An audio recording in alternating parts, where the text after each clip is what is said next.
l'œuvre de Dieu, de long en large et de fond en comble.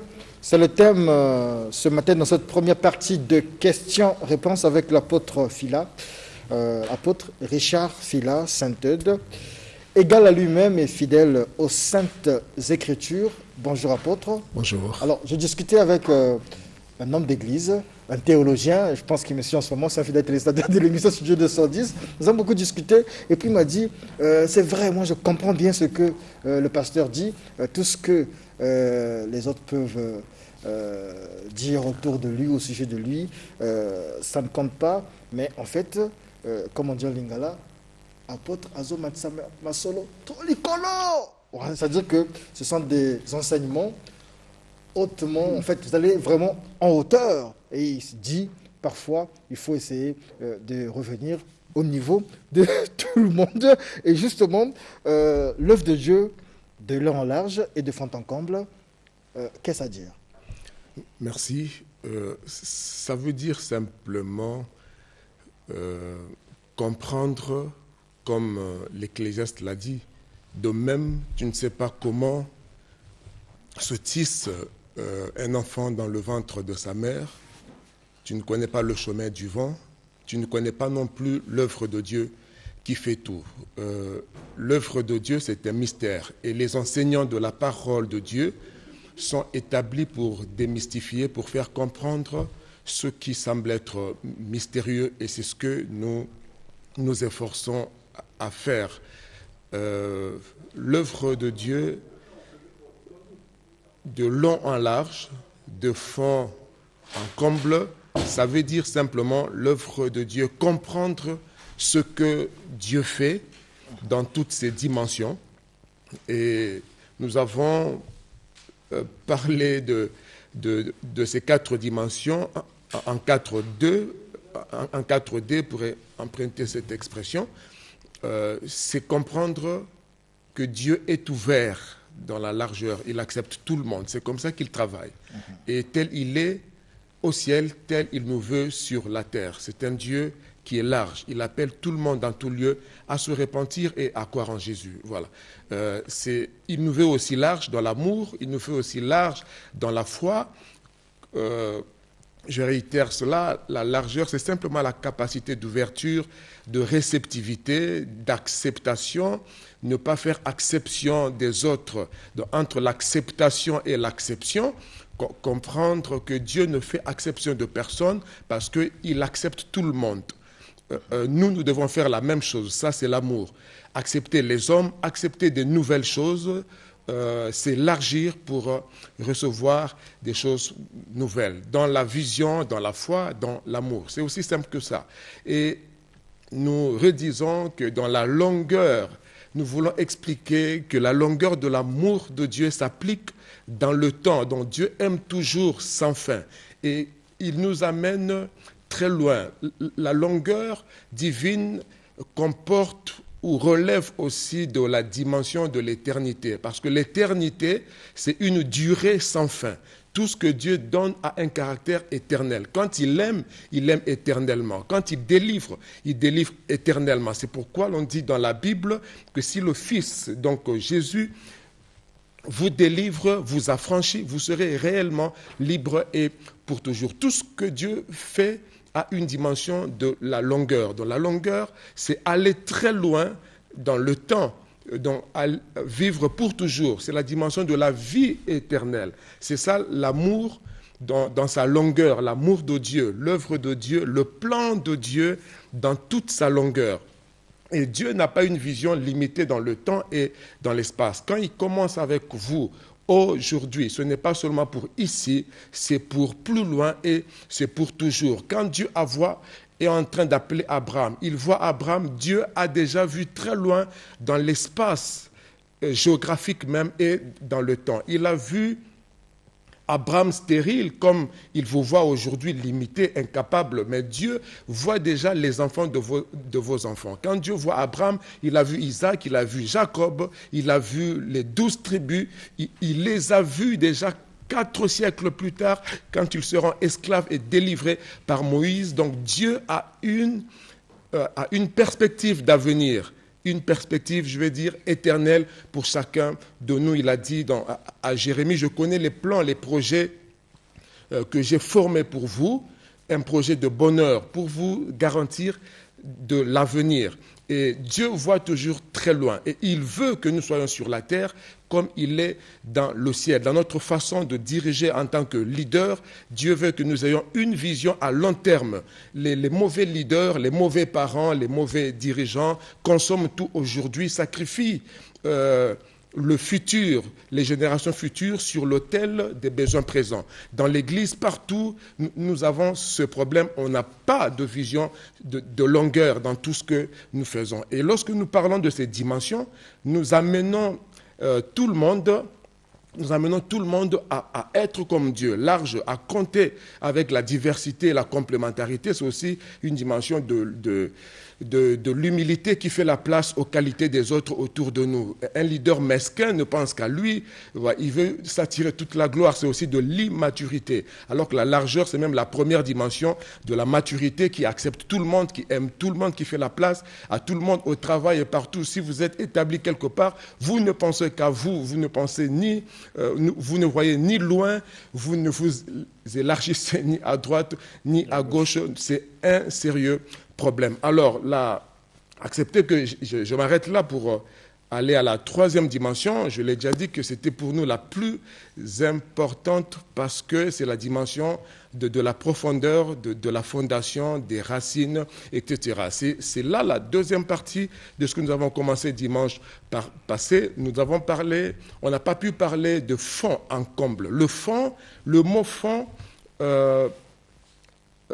génère plusieurs autres nuances et aspects. Dans le mot fond, on a fondation là-dedans, on a fondement là-dedans, on a profondeur là-dedans, on a beaucoup de choses dans le fond. C'est le domaine des fondements, des choses qui sont invisibles, des choses que les gens ne voient pas. Alors que la Bible, dans Hébreux 11, par exemple, dès le verset 3, nous explique que les choses que nous voyons ont été créées par celles que nous ne voyons pas. Dans la dimension de la profondeur, c'est la dimension de l'intimité, la dimension de ce qui est caché, la dimension des choses précieuses, comme dans la nature, comme Jésus disait, la nature ne vous enseigne-t-elle pas? La nature nous enseigne que les trésors les plus cachés sont enfouis dans les profondeurs des eaux, dans les profondeurs de la terre. C'est là qu'il y a plus de richesses. Comme dans l'homme, ces profondeurs, notre cœur, c'est un mystère qui comporte des choses cachées. Et c'est là-bas que Jésus veut habiter. Dieu veut habiter dans l'intimité de notre cœur, dans l'intimité de notre vie passée, de notre vie secrète. Et c'est là, pour moi, la dimension déterminante pour tout le reste. Alors, quand Dieu veut bâtir, dans Jean, plutôt dans Jérémie 18, à partir du verset 10, il dit, quand je veux parler sur une nation, je parle de bâtir, et je parle de planter. Donc retenez ces deux verbes de profondeur. Bâtir implique d'abord la fondation profonde, si vous voulez vous élever très haut, élever une maison très haut. La construction, donc c'est la dimension de l'élévation, c'est la quatrième, donc la hauteur. Mais quand vous voulez bâtir, vous ne commencez que par la profondeur avant de monter en hauteur. Donc, quand Dieu veut bâtir sur une nation, il regarde la profondeur. Quelles sont les valeurs fondamentales? Quels sont les principes fondamentaux? Ça, c'est du point de vue social, politique, etc., si ça peut aider quelqu'un. Mais du point de vue spirituel, c'est la même chose. La nation, ici dans la Bible, c'est vous en tant qu'individu, c'est vous en tant que famille, c'est vous, ça dit ethnos aussi, c'est vous en tant que pays, etc. Donc, il y a plusieurs domaines d'application de cette même vérité. Ça veut dire, alors ce qui m'intéresse, moi, c'est une personne d'abord qui est en train de me suivre. Et par extension, ça peut toucher la nation. Mais quand Dieu veut bâtir sur vous, il vient pour le faire dans deux aspects, où il présente deux images. Il parle de bâtir. Quand il veut relever une nation, il veut travailler sur une nation, il vient bâtir ou planter. Alors, lorsqu'on commence à bâtir, on commence en profondeur. Et lorsque Dieu veut bâtir son œuvre en vous, il regarde à votre cœur. Nous l'avons dit dernièrement, nous sommes des sages architectes de la part de Dieu. Quand nous voulons bâtir, nous faisons la topographie. Nous allons en profondeur étudier le terrain. Dieu, il fait la même chose. C'est pourquoi, quand Jésus est venu proclamer le royaume de Dieu, rétablir les choses telles que Dieu l'a voulu au commencement, il s'est fait précéder par Jean-Baptiste. Ils ont parlé de la repentance. Et lui-même, quand il est venu, il a commencé l'œuvre par la repentance. Et quand il a relayé sa vision, sa mission aux apôtres, et il a inspiré l'apôtre Pierre lors de son premier message dans Actes 12. Il a parlé de la repentance. Donc le premier message de l'Église, le premier message d'un envoyé de Dieu, le premier message d'un serviteur de Dieu, même d'un prophète. Dans la Bible, on a eu des prophètes qui ont parlé d'abord de la repentance. Donc c'est la dimension de la profondeur. Dieu veut qu'il ait de la repentance. Quand il veut bâtir, il pose son fondement à lui. Si l'Éternel ne bâtit une famille, une vie, une nation, une église, ceux qui bâtissent travaillent en vain. Il y aura toujours des troubles. Alors quand il vient bâtir, il commence là, il donne la vision de la largeur, il promet l'avenir dans la longueur, il fait un plan, il établit des objectifs, de la stratégie pour accomplir sa vision, mais à la troisième dimension, il s'arrête pour faire un travail en profondeur, donc la repentance. La dimension de la profondeur implique que sur la surface, on fasse de la place en profondeur, donc creuser profondément, mettre dehors tout ce qui ne convient pas, faire de la place à la fondation. Si Dieu veut bâtir, il vient creuser d'abord, il enlève le péché en nous, l'orgueil qui est en nous, la vanité, etc., l'égocentrisme, l'égoïsme, il nous creuse profondément. C'est ce que Jésus est venu faire. On ne peut pas laisser la place à Dieu sans repentance. Donc Dieu appelle autant la nation à la repentance à cause de ce qui est fait et qui ne plaît pas à Dieu. Il appelle l'Église, il appelle tout homme. Dieu ne peut pas bâtir sans cette dimension de la profondeur, parce que la profondeur appelle la hauteur. D'accord. Apôtre, dernièrement, nous parlions du plan de Dieu. Aujourd'hui, vous êtes en train d'expliquer de long en large et de fond en comble l'œuvre de Dieu. Un petit rappel quand même, c'est quoi l'œuvre de Dieu? Est-ce que ce n'est pas le plan de Dieu? Si on veut, l'œuvre de Dieu, c'est la vision de Dieu, c'est le plan de Dieu. Elle est vraiment l'œuvre dans sa dimension exécutive. Elle est sa vision dans sa dimension conceptuelle. Dieu conçoit, il pense, il réfléchit comme nous. Il parle en lui-même, comme quand vous parlez en vous-même, vous pensez, vous visualisez. Et ça c'est la vision. Maintenant, elle est l'œuvre manifeste dans sa partie mission ou missionnaire, la partie exécutoire ou exécutive de sa pensée. C'est ce que Christ est venu donc cristalliser, accomplir ce que Dieu a pensé. Il a vu la souffrance de l'homme comme en Égypte. Dieu a vu, il a eu une vision, il a pensé et il a conçu un plan et il a planifié dans le temps, donc sur la longueur de temps. Il a traversé l'histoire de l'humanité, d'Abraham, Moïse, David et tout. Il annonçait. Tous les prophètes ont parlé de Jésus-Christ depuis les temps anciens. Et au temps marqué, dit Galates, Christ est venu, né, voilà. Et il est venu pour accomplir maintenant son œuvre. C'est la même œuvre qu'il a pensée, qu'il a vue et il a exécuté. Ça veut dire les mêmes choses. Le plan de Dieu, c'est la partie stratégique. Il a planifié. La vision, c'est la conception. Et la dernière phase, c'est l'accomplissement. Quand Christ a dit « tout est accompli », c'est ça l'œuvre de Dieu.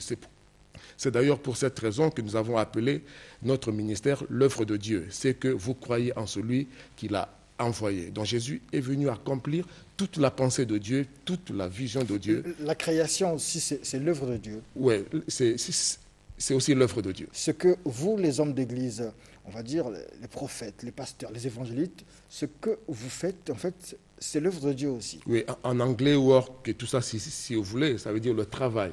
L'œuvre de Dieu a plusieurs dimensions. Il y a le travail, il y a ce que Dieu a fait, il y a les actions, le travail, tout ça, c'est l'œuvre de Dieu. Ce que nous faisons, l'œuvre de Dieu en tant que service, le ministère, ça s'appelle aussi l'œuvre de Dieu. Dans tous les cas, est-ce qu'il n'y a pas une espèce de, je veux dire, d'imperfection? Parce qu'on sait que Dieu, c'est la perfection, c'est l'expression même de la perfection, mais on a l'impression que l'œuvre de Dieu est imparfaite lorsqu'on voit ce qui se passe dans l'Église, lorsqu'on voit comment le monde fonctionne, puisque c'est ça l'œuvre de Dieu. C'est naturel que l'œuvre de Dieu entre les mains des hommes souffre un peu d'imperfection. C'est tout à fait naturel. Même l'apôtre Paul a dit, je n'ai pas atteint le but, je cours. L'œuvre de Dieu en lui-même, telle que conçue en tant que vision, elle est parfaite dans la pensée de Dieu. Mais dans sa phase exécutoire ou exécutive, elle peut souffrir d'un peu d'imperfection, parce que la Bible reconnaît que nous tenons ce trésor comme dans des vases d'honneur, dans des vases d'éther, parce que nous sommes terre. Mais c'est notre proportion, comme je suis en train de dire, la place que nous cédons à Christ, à son esprit ou à Dieu en nous, déterminera la proportion de maturité, de perfection avec laquelle on doit servir Dieu. Alors si je me vide assez profondément, donc ma profondeur va déterminer le volume, la quantité, la qualité de la perfection divine en moi. Donc si je ne me répands pas, je prends la Bible, je n'obéis pas, je ne laisse pas la place à la parole de Dieu. Je la dis, mais je ne la vis pas. Donc j'énonce simplement des principes que je ne vis pas. La vie Zoé ne peut pas se communiquer. Il faut que moi-même, je me répande, je me vide de ma vie passée, de mon orgueil, de tout ce qui est caché. Je me vide et je laisse la place à la plénitude de Dieu. Et ce n'est pas toujours parfait. Il y aura toujours un peu de moi-même qui réclamera voilà, sa liberté. Ce que vous nous dites ce matin, en réalité, c'est que la repentance est le ciment de tout, est la base de tout lorsqu'on est chrétien, lorsqu'on exerce dans l'œuvre de Dieu, lorsqu'on est, entre guillemets, œuvre de Dieu. J'aime bien que vous l'appeliez ciment. Donc, c'est la fondation. C'est pourquoi aujourd'hui, j'ai à cœur d'insister vraiment sur cette troisième dimension de la profondeur. Ça veut dire le travail de fond. C'est ça, de fond en comble. Quand Dieu vient, il nous trouve trop pleins de nous-mêmes, trop suffisants de nous-mêmes. Dieu n'a pas besoin des gens capables par eux-mêmes. Moïse il avait le fardeau, mais il était encore plein de lui-même. Dans l'ignorance, il croyait que c'était à lui-même, avec sa force, de délivrer ses frères. Il en a même tué un Égyptien et il a fui. Il avait la bonne intention. C'était le plan de Dieu. C'était le plan de Dieu. Par ailleurs, voilà, Dieu, en accomplissant son plan, il laisse l'humain s'exprimer, mais il sait à quel moment le rattraper. Donc, quand nous voulons faire par nous-mêmes, on devient très dangereux pour Dieu. Vous allez voir que dans la Bible, il y a un principe qui j'appelle ça l'indignité et l'indignation. Vous pouvez être indigné. Ça, c'est le fardeau, c'est révolté. Dans tous les cas, le réveil, la révolution politique partout dans le monde n'aura réussi qu'avec des indignés. Si vous êtes content de tout, vous ne vous plaignez de rien, vous acceptez tout statu quo qui s'impose à vous, donc vous êtes dans la foule, vous n'êtes pas parmi les moutons, vous ne pouvez pas diriger. Ceux qui ont réussi la révolution, le réveil dans le monde, ce sont des mécontents, des indignés de la situation actuelle. Il faut toujours que quelqu'un s'indigne et dire que ça ne marche pas, on peut faire mieux, on peut aller plus loin. Pourquoi pas? Ce n'est pas dans le mauvais sens. Okay? On a besoin de ça. Dans la Bible, pour apporter le réveil, le renouveau, vous allez remarquer que tout ce que Dieu a utilisé, c'était des gens indignés. Il y a l'indignation, après il y a l'indignité.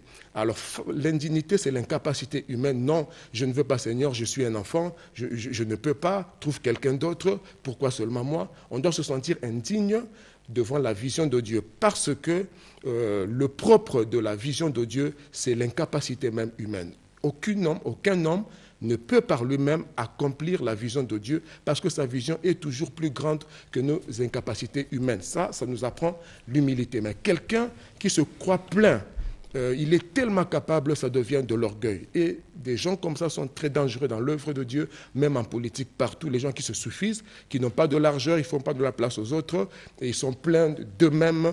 Des dirigeants comme ça sont très dangereux. C'est pourquoi mon fardeau de ce matin, de fond en comble, Dieu veut faire un travail, l'œuvre de Dieu, de fond en comble, Dieu veut traiter la profondeur des cœurs des gens. Les gens sont hypocrites, ils sont orgueilleux, ils sont autosuffisants, ils ne peuvent pas composer avec les autres, même pas avec Dieu. Ils auraient tellement voulu être eux-mêmes capables, dont la doctrine de l'humanisme, je dirais dans le sens péjoratif, on célèbre l'homme. C'est le piège de la pensée positive et tout ça, etc., qui exalte l'homme. Ça n'apprend pas à l'homme l'humilité. Il y a des choses que Dieu a mises en l'homme, mais ça ne rend pas l'homme indépendant de Dieu. Okay? Alors, quand on est plein de soi-même, Dieu arrive, il nous trouve très dangereux. Le travail qu'il va faire, c'est de nous traiter en profondeur. Donc, il y a beaucoup de choses à faire au niveau du cœur de l'homme. Ça me rappelle une citation de l'UNESCO, vous permettrez. Les guerres prenant naissance dans les cœurs des hommes, c'est dans les cœurs des hommes aussi que doit être élevée des défenses pour la paix. Alors, je soupçonne ces hommes d'avoir lu la parole qui est dans Luc 45, verset 49. Jésus présente l'homme sage et l'homme lâche, celui qui écoute la parole de Dieu mais qui ne la met pas en pratique, donc qui est plein de lui-même. Vous écoutez mais vous ne pratiquez pas, donc vous ne laissez pas la place dans votre cœur. Alors Jésus parle des conséquences de l'orgueil, de l'autosuffisance, parce qu'il sait, comme il a dit plus loin dans la parole de Dieu, que les guerres, les jalousies, les troubles, les meurtres partent du cœur, du fond de l'homme. C'est dans le cœur de l'homme que Jésus est venu faire le travail. C'est le travail de fond. Avant d'atteindre le comble, la plénitude de Dieu, du plan de Dieu, il faut d'abord un travail de fond. Avant le comble, il faut d'abord le fond. Le travail de fond implique le désarmement, d'abord intérieur. On peut beau désarmer les mains des gens qui ne tiennent plus l'arme, mais si l'esprit de l'homme n'est pas désarmé, il n'y aura jamais de paix. UNESCO, je crois comprendre qu'il a saisi cela. C'est certainement inspiré de ce passage. C'est inspiré de ce passage. Nous nous plaidons pour une repentance profonde à tous égards. C'est le secret. Si nous voulons être comblés, atteindre le comble, il faut la profondeur avant la hauteur. Merci beaucoup, apôtre Richard Silas Saint-Eudes. Si je peux résumer avec ma tête d'observateur de la société, d'historien du présent et de polémiste. Simplement, vous êtes en train de nous dire que l'humilité précède la gloire et que dans ce que nous devons faire, il faut s'humilier. Parce que celui qui accepte l'acte, qui volontairement se répand, c'est la personne humble. C'est l'humilité en fait. Et donc lorsqu'on est le secret du succès, le secret de la réussite, le secret de la grandeur, c'est justement l'humilité, la repentance. J'apprécie beaucoup votre esprit autant synthétique qu'analytique. Ça nous permet de parler peu, parce que ce que je dis, vous pouvez aussi le dire en vos mots. C'est simplement cela. Si je parle, je redirai ce que vous avez déjà très bien dit en conclusion. L'humilité précède la gloire, la profondeur précède la hauteur, le travail de fond précède le comble. On ne peut pas atteindre la plénitude du plan de Dieu, de l'amour de Dieu, de l'œuvre de Dieu sans repentance, sans humilité. Même dans son expression la plus humiliante comme Jésus, il est passé de l'humilité à l'humiliation pour nous sauver. Il a perdu tout ce qu'il était, tout ce qu'il avait, et il nous appelle en tant que leader, en tant qu'homme de Dieu, à cet amour sacrificiel, à cette humilité, même quand ça coûtera de l'humiliation. L'humilité précède la gloire. On ne peut pas atteindre la plénitude et de l'onction et de la supériorité, de la grandeur sans cette troisième dimension qui est l'humilité. C'est vraiment ce que nous avons voulu dire ce matin. Richard Fila Saint-Eudes, tout de suite, tout à l'heure, vous serez sur les réseaux sociaux? Oui, nous y serons tout à l'heure à 10h30 déjà. Nous parlerons de notre Père. Cette fois-ci, c'est que ton règne vienne. Nous avons déjà fait que ton nom soit sanctifié.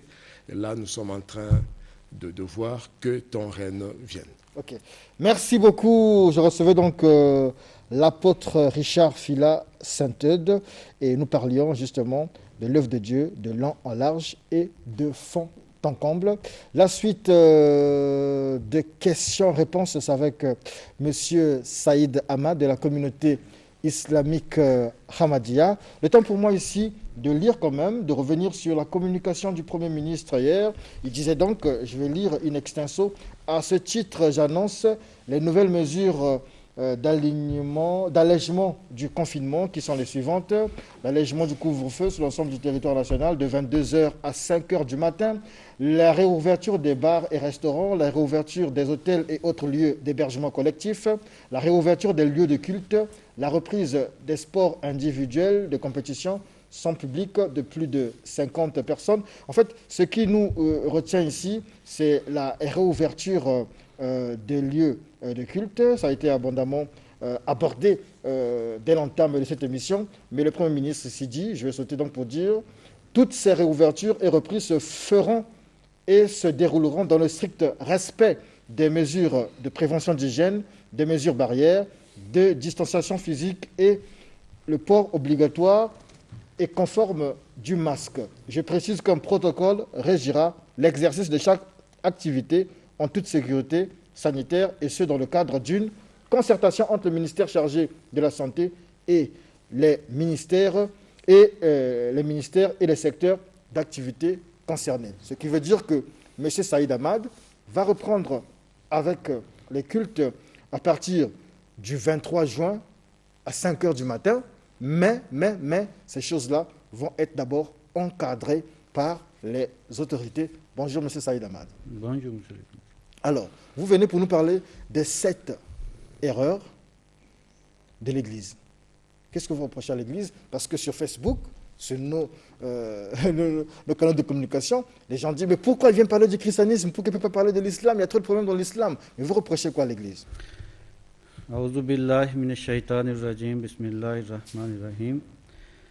Merci beaucoup, M. Diaz. Dans le plan de Dieu, il y a l'encadrement pour la créature. Chaque fois que l'homme il déroute, Dieu envoie les messagers pour l'encadrer. De la même manière, chaque prophète qui est venu, le premier message qu'il a amené, c'était le Tawhid, l'unicité de Dieu. Vous avez un seul Créateur, vous avez un seul Dieu, il faut l'adorer. Vous êtes créature de Dieu, vous êtes serviteur de Dieu, vous ne pouvez pas prosterner en dehors de lui devant quelqu'un. Ce n'est pas seulement que le christianisme, mais tous les religieuses qui prosternent devant les idoles, maintenant, nous sommes là pour les corriger. D'accord. Moi, je veux qu'on aille au fait.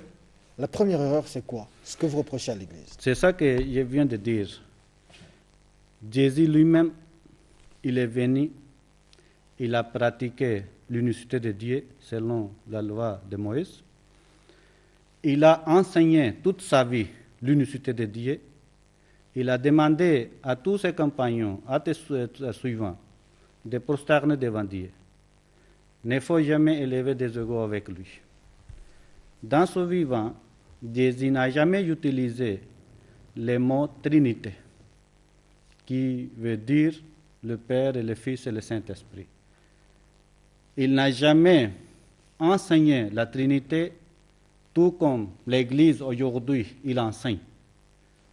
C'est-à-dire quand il parle de Père, le Fils et le Saint-Esprit, ils sont un. Mais quand ils se séparent, ils ont les mêmes égalités, ils ont les mêmes pouvoirs, ils ont la même connaissance. Sur ça, Jésus n'a jamais enseigné ça. D'accord. Donc, vous reprochez aux chrétiens d'être idolâtres et surtout, en fait, d'idolâtrer Jésus, mais surtout aussi d'être dans la Trinité, alors que Jésus, lui, n'a dit jamais le contraire enseigné ça. de la Trinité. Oui. Ok. Il n'a jamais enseigné ça. Autre erreur. Maintenant, non, on ne peut pas courir vite. D'accord, allez-y. Il faut que les gens Il faut comprennent. marcher. Oui, mais il faut que les gens comprennent. Je suis venu pour enseigner. Enseignez, on Oui, est là mais- pour vous écouter. Oui. Quand j'ai dit que Jésus n'a jamais enseigné la Trinité, plutôt il a enseigné l'unicité de Dieu. Par exemple, Marc 12, 29, Jésus répondit, voici le premier. Écoute Israël, le Seigneur, notre Dieu est l'unique Seigneur. Marc 10, 17 à 18, comme il y a une personne qui est venue auprès de Jésus pour demander comment je peux entrer dans le royaume de Dieu, comment je peux avoir la vie éternelle. Il dit, ô bon maître, que dois-je faire pour hériter la vie éternelle? Jésus lui dit, pourquoi m'appelles-tu bon? Il n'y a de bon que Dieu seul. D'abord, Jésus lui corrige. Tu ne peux pas dire en dehors de Dieu que je suis bon. Je ne suis pas bon. La même chose, Luc 18, 18 à 19, il a dit aussi répété même chose, il a répété même chose, que tu ne faut pas dire que je suis bon, c'est seul Dieu qui est bon. Maintenant, Jean 5, 44, il dit, comment pouvez-vous croire, vous qui tirez votre gloire les uns des autres, et qui ne cherchez point la gloire qui vient de Dieu seul. Jésus ne dit pas que venez glorifier moi ou chercher la glorification chez moi, mais il faut glorifier Dieu, c'est la glorification, ça vient de Dieu. Jean 17, 3, il dit, or la vie éternelle, c'est qu'ils te connaissent, toi, le seul vrai Dieu, et c'est lui que tu as envoyé, Jésus-Christ. Ici, Jésus a bien défini sa mission. Tout comme j'avais dit, que nous acceptons que chaque fois que l'homme déroute, Dieu envoie quelqu'un pour mettre sur le rail. Quand les Juifs étaient déroutés, selon l'islam, selon le Saint-Coran, Jésus était un envoyé de Dieu. Ici, dans ce verset, Jésus a bien dit, il faut connaître Dieu et il faut croire en moi comme étant envoyé de Dieu. Le Messie premier, fondateur de la communauté musulmane Ahmadiyya, il a dit, c'est étonnant, c'est tellement bizarre qu'on dit qu'il y a 3 qui sont complets, mais un aussi complet. Maintenant, il n'y a pas la différence. Pendant que Jésus, lui-même, il présente comme un fils de Dieu, mais il n'a jamais pris la place de Père. Le Père est différent de Fils, et Fils est différent de Saint-Esprit, et cet Esprit est différent de Père. Il ne peut jamais être un.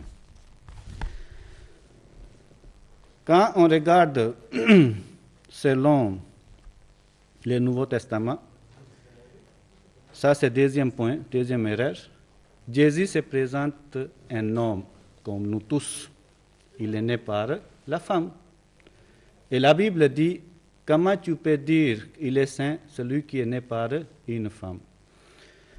Maintenant, Jésus se présente un homme, un fils d'Adam. Et chaque fois qu'il parle, il dit qu'un fils de l'homme viendra. Maintenant, aujourd'hui, ce que l'Église enseigne aux gens, il est fils de Dieu, c'est-à-dire comme il est propre fils de Dieu, comme nous avons nos enfants. C'est ça la deuxième erreur. Pendant que nous connaissons que Dieu, à sa nature, il a tout pouvoir, c'est un Dieu qui connaît le futur, le passé, tout. Un Dieu, il a la décision, c'est-à-dire il peut décider lui-même. Il ne peut pas attendre que quelqu'un vienne décider à sa place. Maintenant, quand nous regardons à côté de Jésus, Jésus, il a toujours le besoin de manger, de boire, il est fatigué, parfois on lui a torturé, il est blessé, il dort, Tout ça, c'est lié avec l'homme. Ce n'est pas lié avec Dieu. Et c'est ça qui montre que Jésus était 100% l'homme. Il n'a jamais déclaré qu'il est Dieu comme un Dieu qui ne se fatigue jamais, qui ne mange pas, qui ne boit pas, qui ne dort pas. Et c'est ça que c'est la deuxième erreur des chrétiens pour dire que non, Jésus, il est Dieu. Maintenant, quand nous regardons Marc 13, 32, quand on lui a demandé quel jour aura lieu le jour dernier, c'est Jésus qui répond, ni les anges, ni le Fils, mais le Père seul. Ici, Jésus distingue bien que je ne suis pas un Dieu. Je ne peux pas connaître quel jour aura lieu le jour dernier. C'est-à-dire, dans la connaissance, Jésus n'est pas égal avec Dieu. On ne peut pas dire qu'il est Dieu. Matthieu 13, 23 jusqu'à 29, que vous pouvez lire. Jésus leur répondit, il est vrai que vous boirez ma coupe, mais pour ce qui est d'être assis à ma droite ou à ma gauche, cela ne dépend pas de moi et ne sera donné qu'à ceux à qui mon Père laisse réserver. C'est-à-dire ici, Jésus, il dit que je n'ai pas aucun pouvoir. Tout ça dépend de Dieu, ce n'est pas dépend de moi. Jean 5, 30, Jésus dit que je ne puis rien faire de moi-même selon que j'attends et je juge. C'est-à-dire Jésus n'a pas la décision, c'est Dieu qui a la décision. Maintenant, tout ce que Dieu veut, c'est Jésus peut faire. Jésus, lui-même, il ne peut rien faire. Nous connaissons que Dieu ne fatigue jamais, mais quand nous lisons Jean 4, 6, il dit, là se trouvait le puits de Jacob, Jésus, fatigué du voyage, était assis au bord du puits. C'est-à-dire, Jésus, souvent, il s'est fatigué. Quand il marchait, il est fatigué. Il travaillait, il est fatigué. Pendant que dans la nature de Dieu, Dieu ne se fatigue jamais. Une fois, quand Jésus a dit que devant les Juifs, pendant qu'il était en train de parler avec eux, dans sa parole, quand il a cité que je suis, mon Père et moi, je suis un avec lui. Maintenant, les Juifs, ils ont soulevé les pierres. Ils ont cherché à la lapider.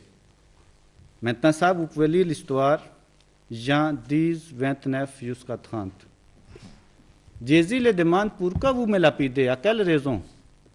J'ai fait beaucoup de bien.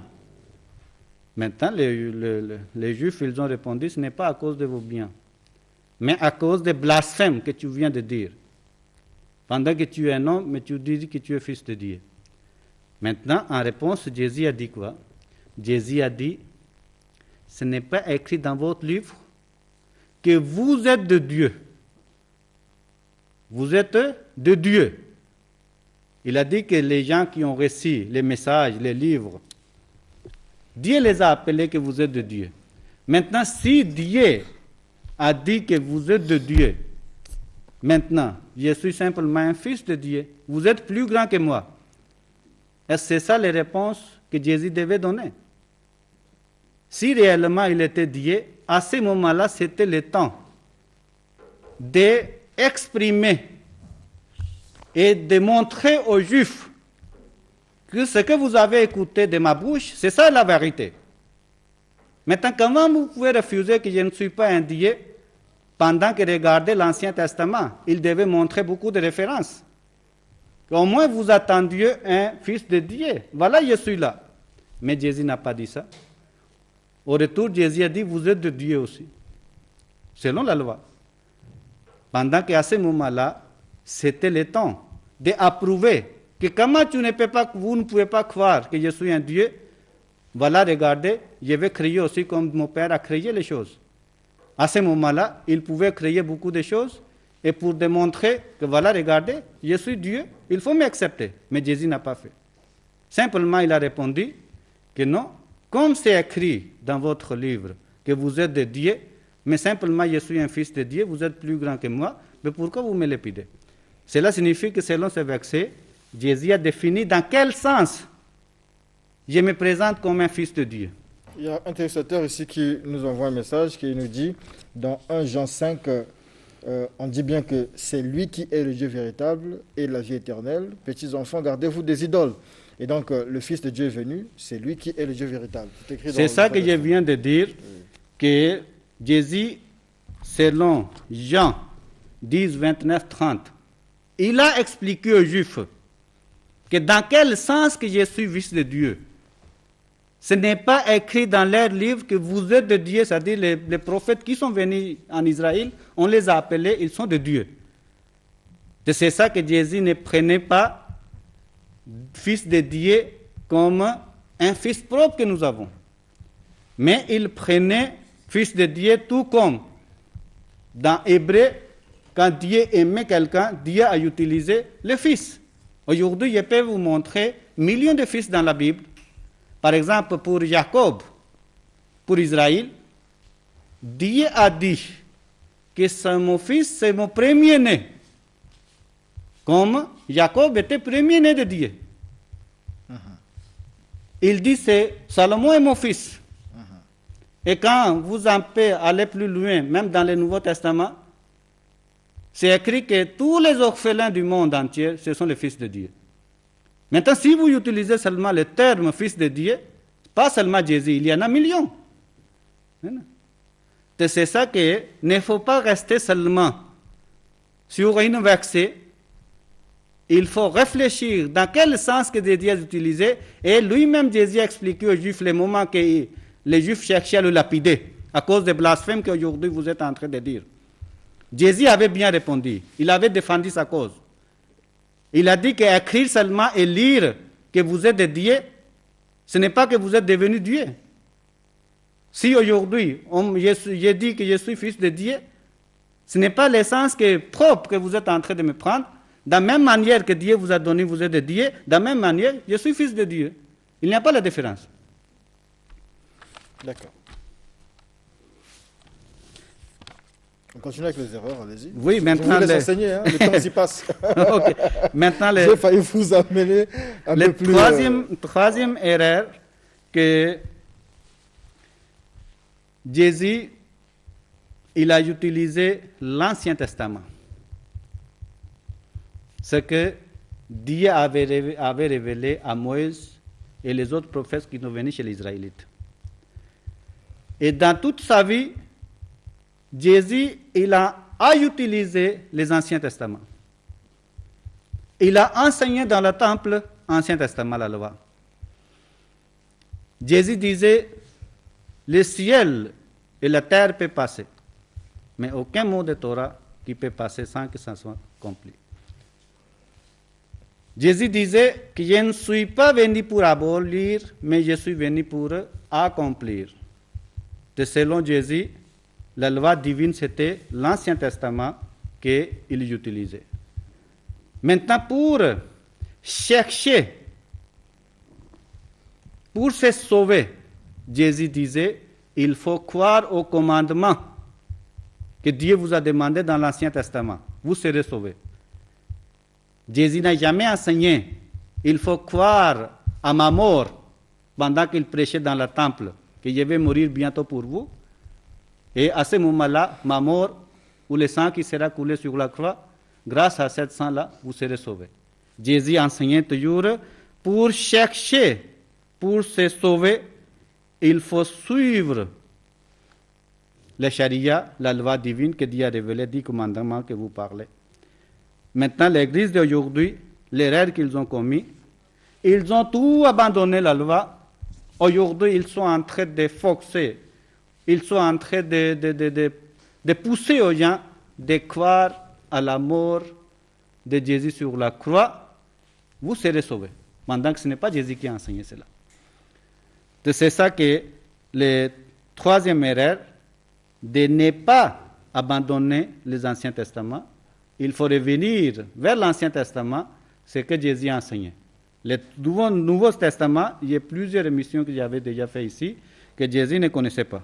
Nous sommes à combien d'erreurs déjà? Nous sommes À troisième erreur. à trois erreurs. Maintenant, nous avons 7 erreurs. Les 7 erreurs, qu'aujourd'hui, on ne pourra pas les épuiser parce que oui, le temps. oui, il n'y sommes arrivés a à pas la de fin du problème. temps. C'est ça que j'avais dit qu'on prendra tout le Étape, temps étape par pour étape.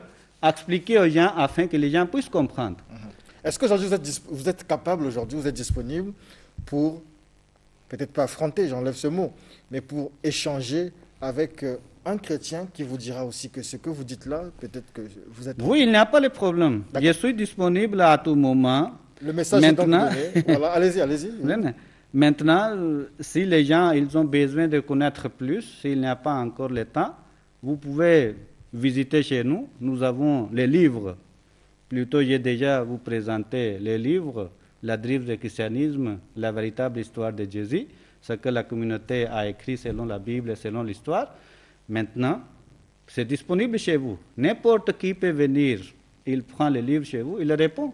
Parce que c'est déjà écrit, c'est déjà publié. D'accord. Maintenant, c'est les gens qui cherchent à nous contacter. Ils peuvent nous contacter et peuvent venir discuter avec nous. Notre porte est ouverte pour tout le monde. Vous pouvez nous appeler sur le numéro 05 555 42 18, 05 555 42 18, et je suis disponible à tout moment à vous recevoir. Merci beaucoup, M. Saïd Ahmad. Je rappelle que vous êtes le représentant de la communauté islamique Ahmadiyya ici au Congo. Et on vous dit merci. On nous a parlé des 7 erreurs de l'Église ou 7 erreurs que font les chrétiens autour de Jésus ou autour de ce que Jésus aurait dit, sinon ce qui est écrit dans la Bible. Alors, un moyen pour moi ici de saluer tous ceux qui nous suivent ce matin, puisque nous avons lancé le challenge sur notre page Facebook. Nous avons dit les 20 premiers noms seront lus et on va continuer à les lire tous.